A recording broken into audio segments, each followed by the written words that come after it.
চাওক ৰকিবুল হুছেইনে মাত্ৰ আমাক লিখি দিলেই হ'ল যে গো মাংস বেন কৰিব লাগে, আমি বেন কৰি দিম। আমিতো ভালেই পাওঁ, আমিতো বিচাৰিয়ে থাকোঁ।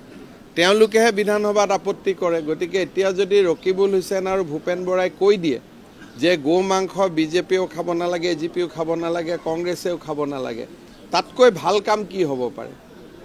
আৰু তেনেকুৱা কথা লিখি দিলে কংগ্ৰেছ দলে, তেতিয়াহ'লেতো অহা ইলেকশ্যনত ময়ে মানুহক ক'ম যে কংগ্ৰেছক ভোট দি দিয়ক বুলি। চাওক ৰকিবুল হুছেইনে মাত্ৰ আমাক লিখি দিলেই হ'ল যে গো মাংস বেন কৰিব লাগে, আমি বেন কৰি দিম। আমিতো ভালেই পাওঁ, আমিতো বিচাৰিয়ে থাকোঁ। তেওঁলোকেহে বিধানসভাত আপত্তি কৰে। গতিকে এতিয়া যদি ৰকিবুল হুছেইন আৰু ভূপেন বৰাই কৈ দিয়ে যে গো মাংস বিজেপিয়েও খাব নালাগে, এজিপিও খাব নালাগে, কংগ্ৰেছেও খাব নালাগে, তাতকৈ ভাল কাম কি হ'ব পাৰে? আৰু তেনেকুৱা কথা লিখি দিলে কংগ্ৰেছ দলে, তেতিয়াহ'লেতো অহা ইলেকশ্যনত ময়ে মানুহক ক'ম যে কংগ্ৰেছক ভোট দি দিয়ক বুলি।